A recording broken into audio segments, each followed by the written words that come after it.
সমগ্র বাংলাদেশের শিরোনাম শুনছিলেন, পুরো খবর নিয়ে আছি সাফাদ্দিন ফরিদ। পবিত্র ঈদে মিলাদুন্নবী উপলক্ষে সারা দেশে জশ্নে জুলুসে মানুষের ঢল নামে। ভোর থেকেই হামদ, নাত ও জিকিরে মুখর নগর। ব্যানার ফেস্টুন নিয়ে কেউ হেঁটে, আবার কেউ ট্রাক কিংবা পিকআপের ওপর চেপে অংশ নেন ধর্মপ্রাণ মুসল্লিরা। এছাড়াও দেশ ও জাতির মঙ্গল কামনায় করা হয় দোয়া। পবিত্র ঈদে মিলাদুন্নবী উপলক্ষে চট্টগ্রামের মুরাদপুর সুন্নিয়া মাদ্রাসা থেকে বের হয় দেশের সবচেয়ে বড় জশ্নে জুলুসের মিছিল। এতে ঢল নামে লাখো মানুষের। হামদ, নাতের সুরে নগরের গুরুত্বপূর্ণ সড়ক প্রদক্ষিণ করে শোভাযাত্রাটি। এ উপলক্ষে জোরদার করা হয় নিরাপত্তা। আজকের এই খুশির দিনে সেই প্রিয় নবীর জন্ম বেলাদত বার্ষিকীতে আমরা আনন্দ উদযাপন করছি। যে রসুল না হলে কুল কায়নাত সৃষ্টি হতো না, সেই রসুলের প্রেমে আজকে আমরা সবাই এখানে এসেছি। নীলফামারীর সৈয়দপুরের জিআরপি থেকে বের হয় উত্তরবঙ্গের সবচেয়ে বড় বর্ণাঢ্য জশ্নে জুলুস। আলোচনা সভা শেষে সারা বিশ্বের মুসলমানদের কল্যাণে দোয়া করা হয়। নারায়ণগঞ্জের নিতাইগঞ্জ বাইতুল ইজ্জত জামে মসজিদের সামনে থেকে মিলাদুন্নবীর র্যালি বের হয়। পরে সভায় বক্তারা মহানবীর জীবনাদর্শ অনুসরণ করার আহ্বান জানান। জিকির আর দুরুদ পাঠের মধ্য দিয়ে রাজশাহীর খানকা শরীফ মোড় থেকে জশ্নে জুলুসের মিছিল বের করে মুক্তারিয়া দরবার শরীফ। দিনটি উপলক্ষে নবীজির বিভিন্ন বাণী সম্বলিত পতাকা নিয়ে ময়মনসিংহের লালকুঠি দরবার শরীফ থেকে বের হয় পবিত্র ঈদে মিলাদুন্নবীর মিছিল। খাগড়াছড়িতে ফেস্টুন ও প্লাকার্ড নিয়ে জশ্নে জুলুসের মিছিল শেষে পৌর ঈদগাহ মাঠে আয়োজন করা হয় বিশেষ দোয়ার। এছাড়াও সিলেট, হবিগঞ্জ, নেত্রকোনা, ফরিদপুর, হিলি সহ সারা দেশে যথাযোগ্য ধর্মীয় মর্যাদায় উদযাপন করা হয় পবিত্র ঈদে মিলাদুন্নবী। Tania Nasrin, independent news. এদিকে চট্টগ্রামে জশ্নে জুলুসে ভিড়ে পদদলিত হয়ে 2 জনের মৃত্যু হয়েছে। আহত হয়েছেন অন্তত 6 জন।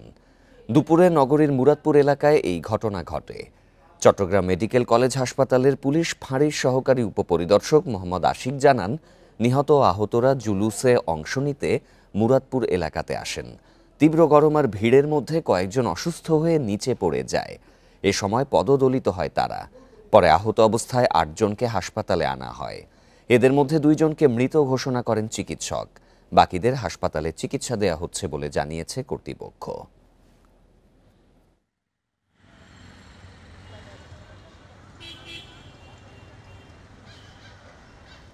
এ বিষয়ে জানাতে চট্টগ্রাম থেকে যোগ দিচ্ছেন সহকর্মী আব্দুল্লাহ রাকিব। রাকিব, যে 2 জন পদদলিত হয়ে মৃত্যুবরণ করেছেন তাদের খোঁজ পাওয়া গেছে কিনা, আর যারা আহত রয়েছেন তাদের শারীরিক অবস্থা কেমন? যে আজ চট্টগ্রামে যে জশ্নে জুলুসের ছিল, সেই জশ্নে জুলুসের শোভাযাত্রা অংশ নিতে এসে আসলে তারা 2 জন নিহত হন। এদের মধ্যে একজন 13 বছর বয়সী একজন শিশু, আরেকজন বৃদ্ধ।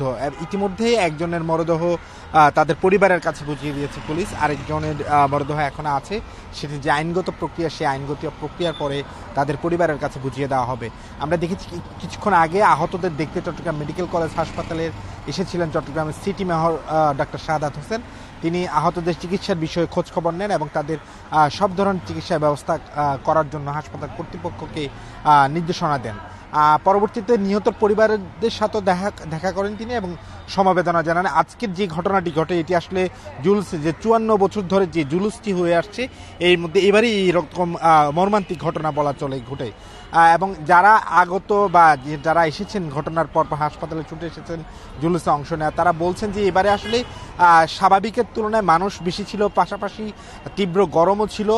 এবং আরেকটি যে কারণটি তারা বলছেন, জুলুসের রোড ম্যাপটি একেবারে ছোট করার কারণে মানুষ আসলে এই ছোট পরিসরে বিশাল সংখ্যক মানুষ হয় এবং সেই বিপুল সংখ্যক মানুষকে আসলে এই জুলুসে অংশ নেয় এবং সেখানের কারণেই ভিড়টি বেড়ে যায়।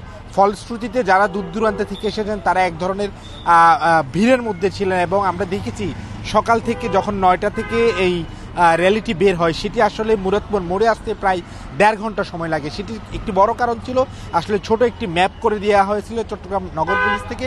সেই রোড ম্যাপের কারণে আসলে এটি সংকুচিত জায়গায় অনুষ্ঠিত হয়েছে। সে কারণেই এই ধরনের ভিড়ের কারণেই তীব্র গরম এবং ভিড় সব মিলিয়ে এই মর্মান্তিক দুর্ঘটনা ঘটে বলে জানিয়েছেন জুলুসে অংশগ্রহণকারীরা। তবে আগামী দিনে যাতে এই ধরনের দুর্ঘটনা না হয় সে ব্যাপারে কর্তৃপক্ষ থেকে বলা হচ্ছে যে তারা আরও বেশি ব্যবস্থা নেবেন, বিশেষ করে যারা দূর দূরান্ত থেকে আসবেন তাদেরকে যাতে আসলে বিশেষ করে নগরীতে গাড়ি প্রবেশ করতে দেওয়া না হয় সেই বিষয়টি তারা তদারকি করবেন বলে জানিয়েছেন। এখন পর্যন্ত আহতরা চট্টগ্রাম মেডিকেল কলেজ হাসপাতালের বিভিন্ন ওয়ার্ডে চিকিৎসা নিচ্ছেন। এর মধ্যে একজন নিবিড় পরিচর্যা কেন্দ্রে রয়েছেন, তার শারীরিক অবস্থা এখনও স্থিতিশীল রয়েছে বলে জানিয়েছে চিকিৎসকরা। চট্টগ্রাম থেকে জানাচ্ছিলেন সহকর্মী আব্দুল্লাহ রাকিব। রাজবাড়ীর গোয়ালন্দে দরবার শরীফে পুলিশের ওপর হামলার ঘটনায় অজ্ঞাত ৩৫০০ জনকে আসামি করে মামলা হয়েছে। রাতে গোয়ালন্দ ঘাট থানার এসআই সেলিম বাদী হয়ে মামলাটি দায়ের করেন। এদিকে পরিস্থিতি বিবেচনায় এখনও দরবার শরীফে মোতায়েন আছে পুলিশ। এর আগে শুক্রবার দুপুরে তৌহিদি জনতার ব্যানারে মিছিল নিয়ে নুরুল পাগলার বাড়ি ও দরবার শরীফে হামলার ঘটনা ঘটে। এক পর্যায়ে কবর থেকে তুলে মরদেহ পুড়িয়ে ফেলা হয়। এ সময় পুলিশের ওপর হামলার ঘটনাও ঘটে। পরে সেনাবাহিনী ও র্যাব ঘটনাস্থলে গিয়ে পরিস্থিতি নিয়ন্ত্রণে আনে। তৌহিদি জনতার নামে দরবার শরীফে আক্রমণ ও কবর থেকে তুলে লাশ পুড়িয়ে দেওয়ার পেছনে আন্তর্জাতিক ষড়যন্ত্র রয়েছে বলেছেন বিএনপি সিনিয়র যুগ্ম মহাসচিব রুহুল কবির রিজভী। সকালে রাজধানী নয়াপল্টনে ঈদে মিলাদুন্নবী উপলক্ষে আয়োজিত বিএনপির মিলাদ মাহফিলে একথা বলেন তিনি। রুহুল কবির রিজভী বলেন, দেশের মানুষ ঐক্যবদ্ধ বলেই এত হিংসা ও হানাহানি চলছে।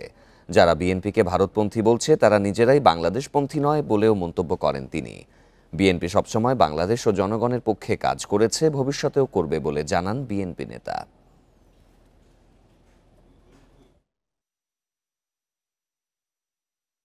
আমার কেন জানি মনে হচ্ছে ভেতর থেকে গভীর চক্রান্ত চলছে।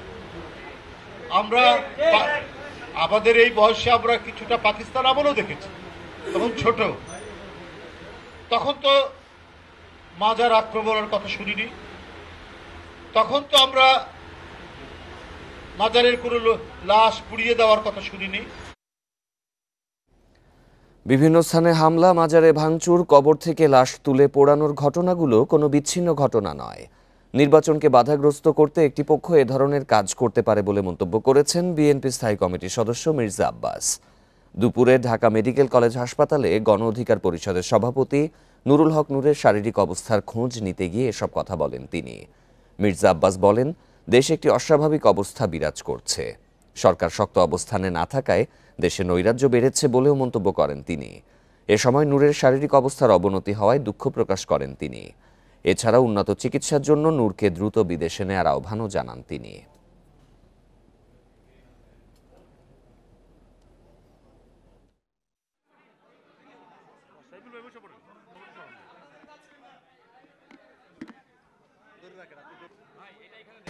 বিভিন্ন ভাঙচুর হয়েছে, মাজার ভাঙা, মাজার থেকে লাশ ওঠা হয়েছে, কবর থেকে লাশ সব ভাঙাচুর করা হয়েছে।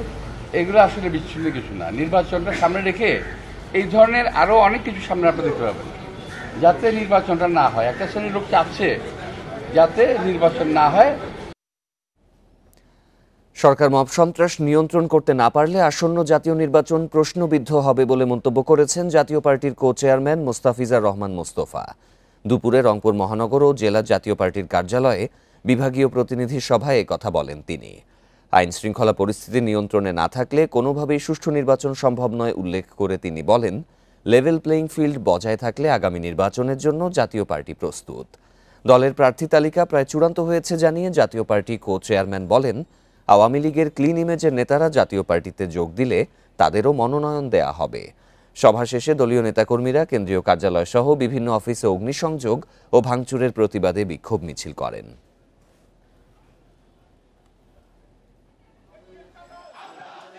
তারা স্বাধীনতার পক্ষের শক্তি, ৭১-এর শক্তিকে বিলুপ্ত করার জন্য একটা মিশন নিয়ে তারা নামছে। আমরা এই স্বাধীনতার পক্ষের শক্তির সঙ্গে আসি এবং এই মুক্তিযোদ্ধাদের সঙ্গে আসি। আগামীকাল শেষ হচ্ছে ডাকসু নির্বাচনের প্রচারণা। শেষ মুহূর্তে ভোটারদের মন জয়ে ছুটে বেড়াচ্ছেন প্রার্থীরা। সকাল থেকে ক্যাম্পাস ও হল ঘুরে ঘুরে শিক্ষার্থীদের হাতে ইশতেহার, লিফলেট বিতরণ করছেন তারা। এদিকে সাইবার আক্রমণের পাল্টাপাল্টি অভিযোগ করেছে ছাত্রদল ও ছাত্র শিবির। এক্ষেত্রে ব্যবস্থা নিতে বিশ্ববিদ্যালয় কর্তৃপক্ষ ব্যর্থ বলেও অভিযোগ উঠেছে। বিশ্ববিদ্যালয় কর্তৃপক্ষ জানায়, সাইবার বুলিং যারা করছে তাদের বিরুদ্ধে কঠোর ব্যবস্থা নেওয়া হবে। ডাকসু নির্বাচনের ভোটগ্রহণ মঙ্গলবার, নির্বাচন উপলক্ষে সোমবার রাত ৮টা থেকে টানা ৩৪ ঘণ্টা ঢাকা বিশ্ববিদ্যালয়ের সব প্রবেশপথ সর্বসাধারণের জন্য বন্ধ থাকবে।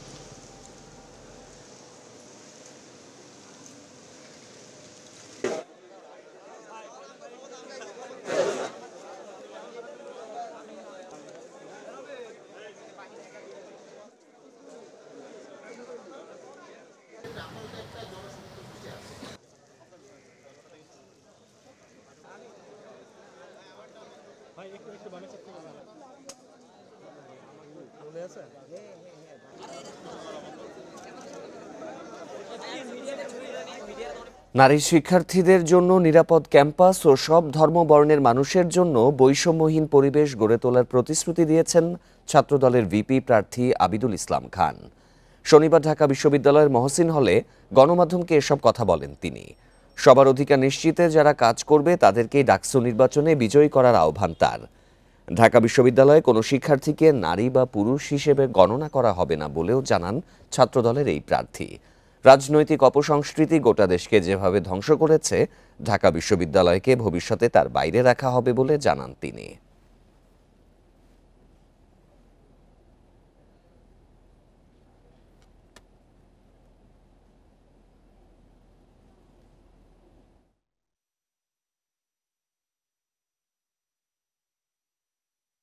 আমরা গণতন্ত্র এবং ভোটাধিকারের প্রতি যথেষ্ট সহনশীল এবং শ্রদ্ধাশীল। আমরা এমন একটি রাজনৈতিক সংস্কৃতি গোটা বাংলাদেশের মানুষকে উপহার দিতে চাই, যেখানে কেউ হেরে গিয়ে অভিযোগ করবে না, কেউ জিতে গিয়ে যে হেরে যাবে তার উপর অন্যায় করবে না। সামগ্রিকভাবে যে জিতে যাবে সবাই যেন জিতে যায়, সবাই যেন সম্মিলিতভাবে কাজ করে। আরও জানাতে ঢাকা বিশ্ববিদ্যালয় থেকে যোগ দিচ্ছেন সহকর্মী মামুনুর রহমান।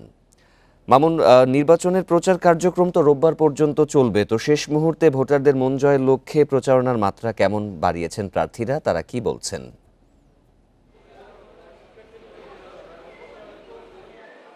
যেহেতু নির্বাচনের একদিন মাত্র বাকি, সেহেতু কিন্তু প্রার্থীরা শিক্ষার্থীদের দ্বারে দ্বারে যাচ্ছেন এবং তাদের নির্বাচনের যে প্রচারণা সেই কিন্তু তা তুলে ধরছেন এবং তাদের যে ইস্তেহার ছিল সেই ইস্তেহার কিন্তু শিক্ষার্থীদের মাঝে তারা তুলে ধরছেন এবং 9 তারিখে নির্বাচনে তাদের ব্যালট নাম্বারে যেন ভোট পড়ে সেই ব্যাপারে কিন্তু তারা শিক্ষার্থীদের কাছে যাচ্ছেন, মন জয় করার চেষ্টা করছেন। আজকে যেহেতু সরকারি ছুটির দিন ছিল, সেহেতু কিন্তু ক্যাম্পাসে সেই রকম প্রচারণা না থাকলেও হল কেন্দ্রিক কিন্তু প্রচারণা আজকে চলেছে। বিভিন্ন হলে প্রার্থীরা গিয়েছেন এবং তাদের শিক্ষার্থীদের কাছে রুমে রুমে গিয়ে তারা ভোট চেয়েছেন। সকালবেলা আমরা দেখেছি ছাত্রদলের যে ভিপি পদপ্রার্থী সে মহসিন হলে গিয়েছিলেন এবং দুপুরের দিকে ছাত্র শিবিরের যে ভিপি প্রার্থী আবু সাদিক ক্যাম্প সে কিন্তু বিজয় 71 হলে গিয়েছিলেন এবং তারা সেখান থেকে প্রচারণা শেষে কিন্তু সাংবাদিকদের সাথে কথা বলেছেন এবং তারা কিন্তু প্রতিবারের মতো যে বিষয়টি তুলে ধরেছিলেন সেই বিষয়টি ছিল সাইবার বুলিংয়ের সমস্যা। সাইবার বুলিং নিয়ে তারা প্রতিবারই কিন্তু রিটার্নিং চিফ কর্মকর্তার সাথে কথা বলেছেন, অভিযোগ জানিয়েছেন, কিন্তু কোনো প্রতিক্রিয়া পায়নি, কোনো সমাধান পায়নি বলে কিন্তু সেই অভিযোগ জানিয়েছেন এবং তারা সেই কারণে কিন্তু প্রশাসনকে, সেই কারণে কিন্তু চিফ রিটার্নিং কর্মকর্তারা এক প্রকার ব্যর্থ বলেছেন। তারা বলছিলেন যে গত 2 সপ্তাহ যাবত একই অভিযোগ বারবার জানানোর ক্ষেত্রেও কিন্তু কোনো অভিযোগ তারা সমাধান পায়নি। এক্ষেত্রে কিন্তু গতকাল কিন্তু চিফ রিটার্নিং কর্মকর্তা এই ব্যাপারে একটি কথা বলেছেন যে যাদের বিরুদ্ধে অভিযোগ পাওয়া যাচ্ছে তাদের নিয়ে কিন্তু ব্যবস্থা নেওয়া হচ্ছে এবং যেসব প্রার্থীরা এর সাথে জড়িত তাদের প্রার্থিতা বাতিল করা হবে বলেও কিন্তু তিনি জানিয়েছেন। যদি প্রমাণ মিলে তাদের প্রার্থীটা বাতিল করা হবে। আজকেও কিন্তু কিছুক্ষণ পর চিফ রিটার্নিং কর্মকর্তা ব্রিফ করবেন। প্রতিদিনের মতো বিকেল 3টায় ব্রিফ হওয়ার কথা থাকলেও এখন কিন্তু 4টা বেশি বাজে, কিছুক্ষণের মধ্যে সে ব্রিফ করবেন। তারপর হয়তো জানা যাবে তার আজকের মতামত কী হবে। কিন্তু আমরা ইতিমধ্যে শুনেছি ছাত্রদলের যে পদপ্রার্থী ছাত্রদলের প্যানেল থেকে আরেকটি অভিযোগ নিয়ে তারা চিফ রিটার্নিং কর্মকর্তার সাথে দেখা করবেন, তারা অভিযোগ জানাবেন এবং তাদের অভিযোগ জানানোর পর হয়তো সাংবাদিকদের সাথে কথা বলবেন। তারপর হয়তো জানা যাবে তারা আজকের কী বিষয়ে অভিযোগ জানিয়েছেন। এছাড়া যদি প্রচারণা না বলি, শেষ মুহূর্তে প্রচারণায় কিন্তু যথেষ্ট পরিমাণ প্রার্থীরা শিক্ষার্থীদের কাছে যাচ্ছেন, উৎসবমুখর পরিবেশ ক্যাম্পাসে বিরাজ করছেন, এ কথা বলাই চলে। ঢাকা বিশ্ববিদ্যালয় ক্যাম্পাস থেকে এই ছিল সর্বশেষ আমার কাছে। ডাকসু নির্বাচনের বিষয়ে জানাচ্ছিলেন সহকর্মী মামুনুর রহমান। ডাকসু নির্বাচন উপলক্ষে 9 সেপ্টেম্বর মঙ্গলবার পুরো দিন বন্ধ থাকবে ঢাকা বিশ্ববিদ্যালয়ের মেট্রো স্টেশন। এই তথ্য নিশ্চিত করেছেন ডিএমটিসিএল এর ব্যবস্থাপনা পরিচালক ফারুক আহমেদ। তিনি আরও বলেন, ডাকসু ও হল সংসদ নির্বাচনে নিরাপত্তা নিশ্চিত করতে মেট্রো রেল কর্তৃপক্ষকে আনুষ্ঠানিকভাবে অনুরোধ করে ঢাকা বিশ্ববিদ্যালয় কর্তৃপক্ষ। জানানো হয় নির্বাচনী দিনে নিরাপত্তা ব্যবস্থার অংশ হিসেবে স্টেশনটি বন্ধ রাখার জন্য। এই আহ্বানে সাড়া দেয় ডিএমটিসিএল। সিদ্ধান্ত হয় সোমবার বিকেল 4টা থেকে রাত 10টা পর্যন্ত এবং মঙ্গলবার পুরো দিন সম্পূর্ণ বন্ধ থাকবে টিএসসি মেট্রো স্টেশন। পরদিন 10 সেপ্টেম্বর বুধবার থেকে আগের নিয়মেই চলাচল করবে মেট্রো রেল।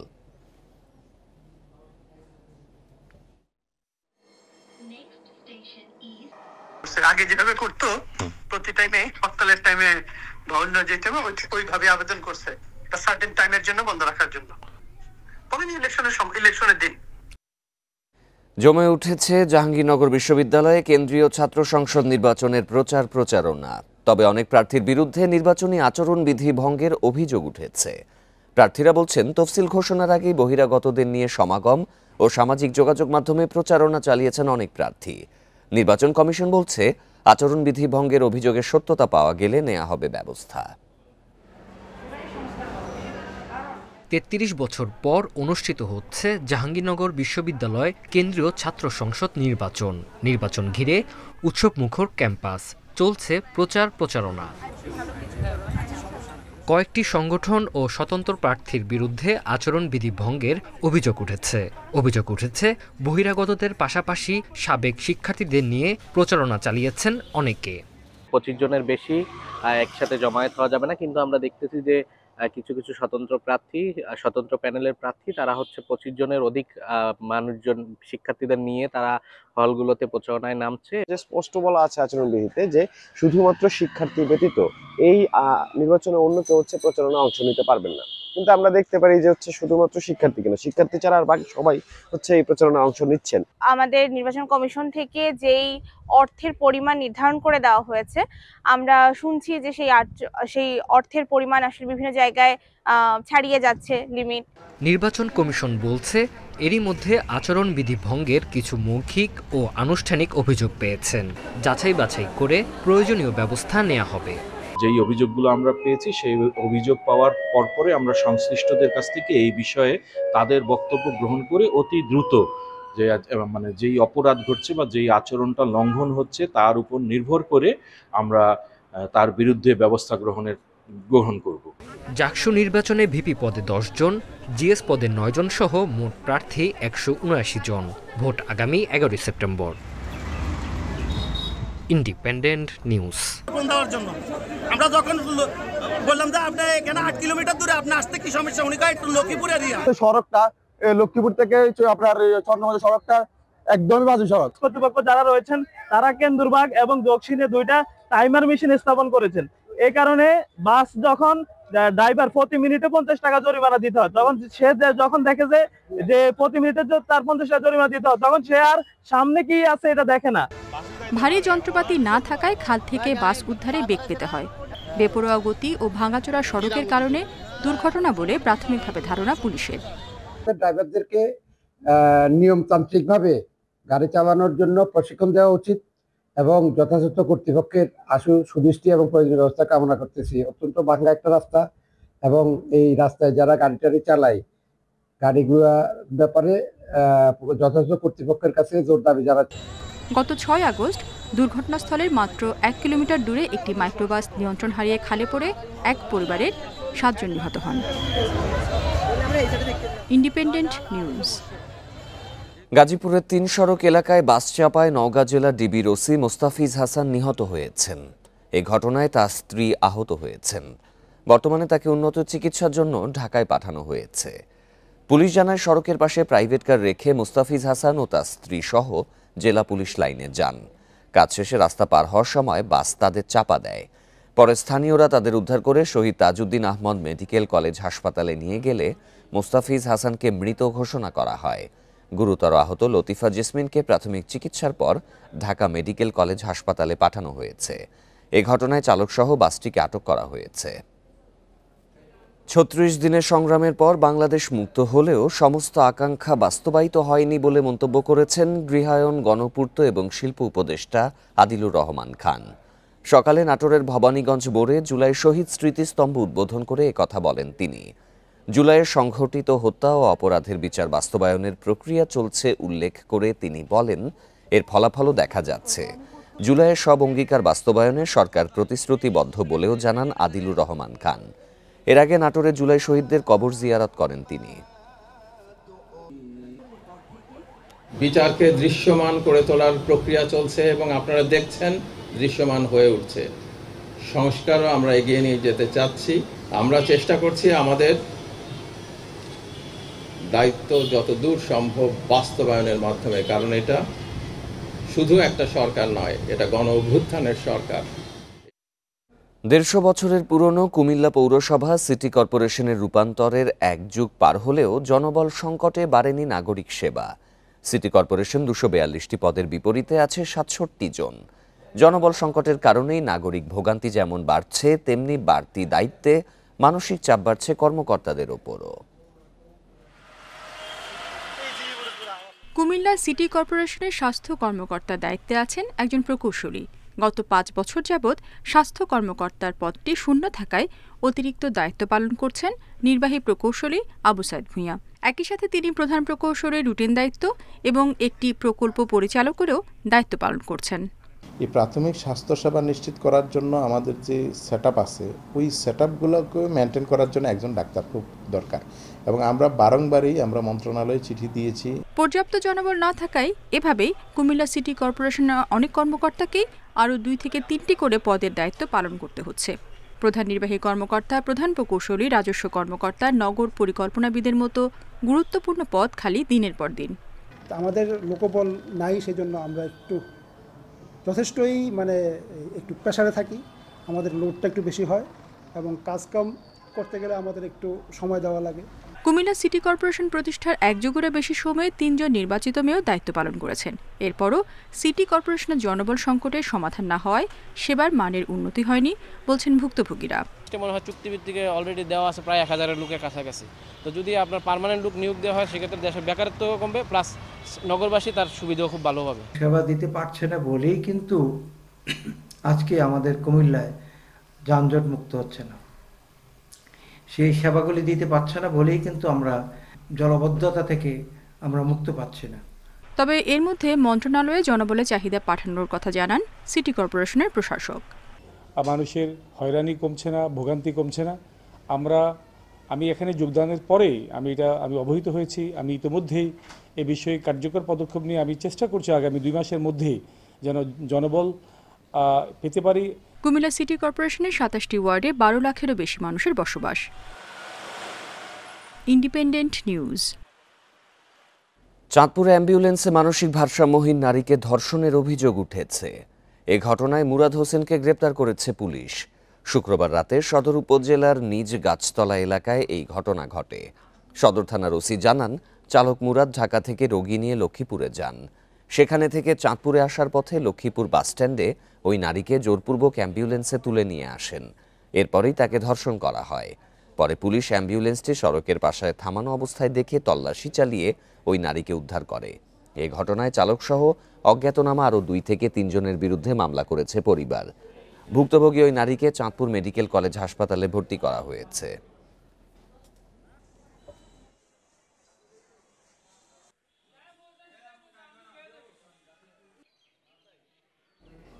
জামালপুরের সরিষাবাড়িতে ঝিনাই নদীতে নিখোঁজ শিশুর উদ্ধারে অভিযান চালাচ্ছে ফায়ার সার্ভিস। এর আগে গতকাল নৌকা বাইচ দেখে ফেরার পথে নৌকা ডুবে নিহত হন শিশুটির মা মোর্শেদা বেগম। সকাল থেকে অভিযান পরিচালনা করছে ফায়ার সার্ভিসের জামালপুর স্টেশনের 3 সদস্যের একটি ডুবুরি দল।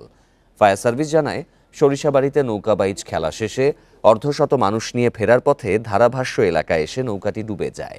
পরে স্থানীয়রা মোর্শেদা বেগমের মরদেহ উদ্ধার করে। বাকিরা সাঁতরে পাড়ে এলেও নিখোঁজ থাকে 6 বছরের শিশু শোভা। অতিরিক্ত যাত্রীর কারণে নৌকাটি ডুবেছে বলে ধারণা ফায়ার সার্ভিসের কর্মকর্তাদের। নৌকা দিয়ে যাত্রীরা পারাপারের সময় মাঝপথে একটি নৌকা ডুবে যায়। নৌকা ডুবে ওইখানে 2 জন মানুষ নিখোঁজ হয়। 2 জন নিখোঁজ হলে ওইখান থেকে গতকালকে স্থানীয় লোকজন অভিযান চালিয়ে একজনকে উদ্ধার করে। চট্টগ্রামের রাউজানে 4টি গ্রামীণ সড়ক সংস্কার হচ্ছে এক প্রবাসীর দাতব্য প্রতিষ্ঠানের উদ্যোগে। প্রায় 60 কোটি টাকা ব্যয়ে এসব সড়ক মেরামত করছে এক প্রবাসীর গড়া প্রতিষ্ঠান জসিমউদ্দিন ফাউন্ডেশন। বৃষ্টি ও বন্যা সহনীয় করে নতুনভাবে তৈরি করা হচ্ছে এসব সড়ক। বেসরকারি উদ্যোগে এলাকার উন্নয়ন স্থানীয় অর্থনীতিকে আরও গতিশীল করবে বলছেন বিশেষজ্ঞরা।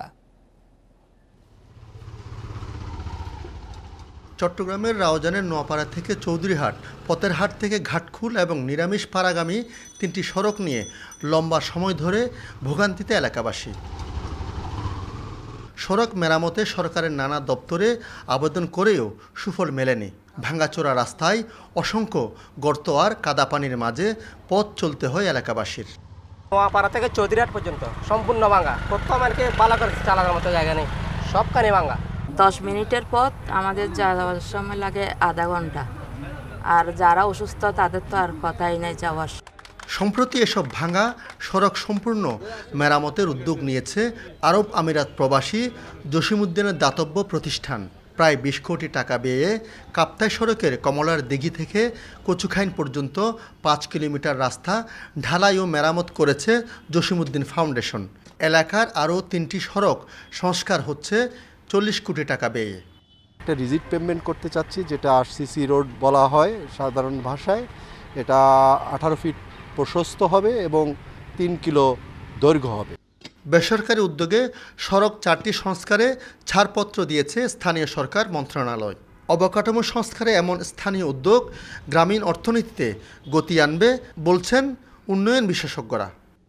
বিত্তবানেরা এগিয়ে আসেন, তাদের থেকে যদি একটা সহায়তা থাকে তাহলে উনি ওই অঞ্চলের একটা অর্থনৈতিক প্রবৃদ্ধি ঘটাবেন। বেসরকারি উদ্যোগে কোনো লোকজন এগিয়ে আসে এলাকার উন্নয়নের ক্ষেত্রে আমরা অবশ্যই তাকে সাধুবাদ জানাই, কারণ আমাদের উদ্দেশ্য হচ্ছে এলাকার মানুষের নির্বিঘ্নে চলাচলের জন্য যোগাযোগ ব্যবস্থা সচল রাখা। রাউজানে স্থানীয় সরকারের আওতাধীন 1415 কিলোমিটার গ্রামীণ পাকা, আধা পাকা ও কাঁচা সড়ক রয়েছে। এবারের বর্ষার পানি জমে বেশিরভাগ সড়কেরই বেহাল দশা। আলমগীর সবুজ, ইন্ডিপেন্ডেন্ট নিউজ, চট্টগ্রাম। এই ছিল আজকে সমগ্র বাংলাদেশে সব খবরের বিস্তারিত জানতে চোখ রাখুন ফেসবুক, ইউটিউব এবং এক্সে। ধন্যবাদ সবাইকে।